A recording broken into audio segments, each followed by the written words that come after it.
we have 3 different tasks that we're doing today, and Jason's going to focus on doing the attic and see what he can do about the back office because they've removed the ceiling, so there's a great opportunity to air seal all up in there in the walls in the rafter area. And Peter will be working in the front of the basement downstairs. We're going to be putting rigid insulation and sealing up some holes in the cement downstairs. And Al will be working in the back underneath the office. It's actually outside of the weather. It'll be, and we're underneath the ceiling of the deck of the basement.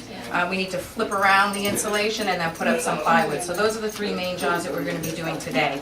And then after we do all of that, we're going to have some really awesome pizza that Marina has been raving about all week, so we can share some food and talk about all the things we learned today.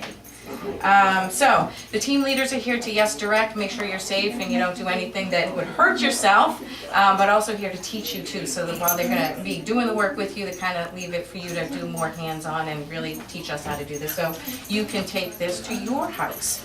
2 other things on QEN. We do have some t-shirts. I just got my order in that I placed, and we have a 10% discount if you order within a month for any of these eco-friendly shirts. Unplugged, depends Careful on of the dogs. your mission.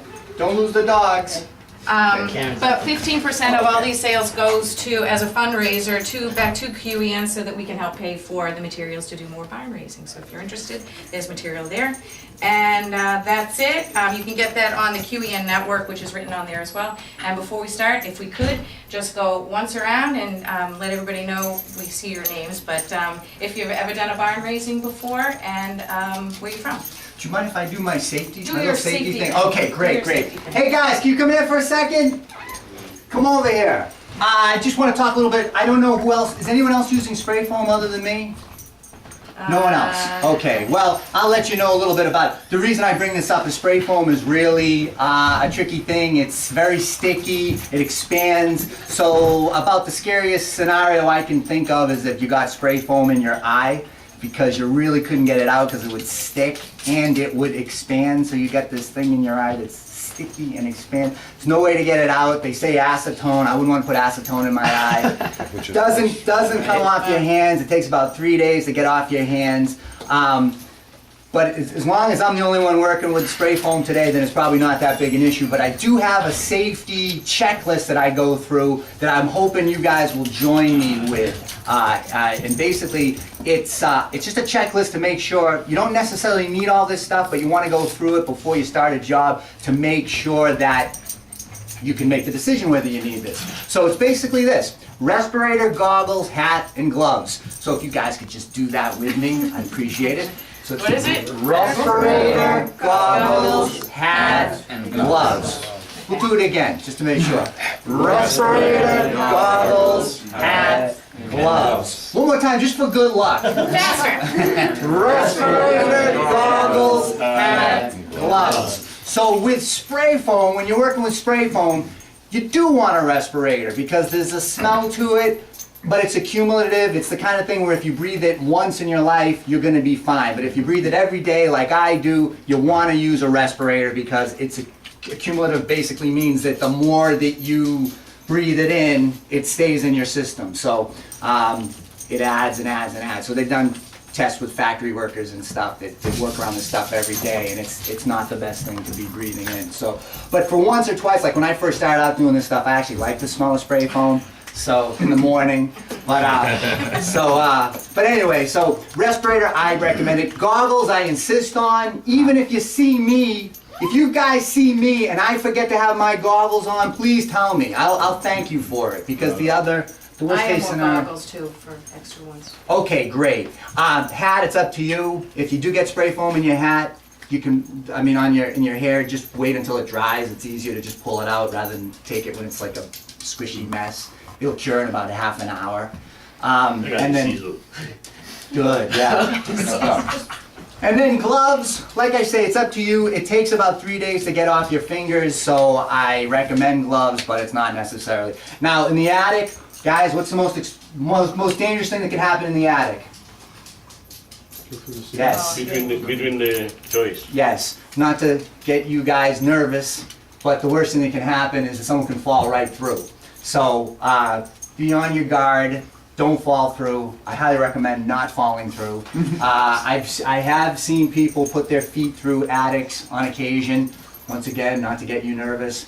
I'm an award-winning painter. If it does happen, it won't happen. But if it did, I can fix it to the most you would never even know. But I don't want to, so with any luck, that won't happen. But it is a risk, and I just want everyone to think about it and be careful when you're in the attic. I'm going to be doing a couple of things in the attic. One is, everybody's got a stink pipe. I just like saying that. Everybody's got a stink pipe. Basically, usually it's a hole. I mean, it's a pipe. It's about this big with a hole that's about that big generally, and it's letting heat out of your house. So by filling that up, you definitely seal the heat from leaving, and it's real easy to do, and everyone can do it. I can't find a stink pipe in here. I know you got one, but it's got to be above that. You got an extra roof over there, so there's no way to reach it without cutting a hole in the bathroom ceiling. We don't want to do that. So. Well, they did the roof, Are you they looking for- actually sealed They the did seal it? exterior where they could get to. They sealed it and they put a flange, New rubber flange. yeah, new rubber flange on top of it.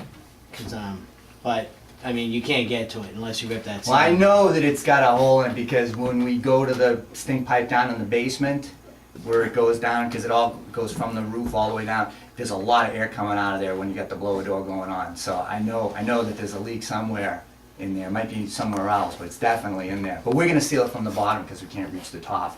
So that's one thing everybody can do.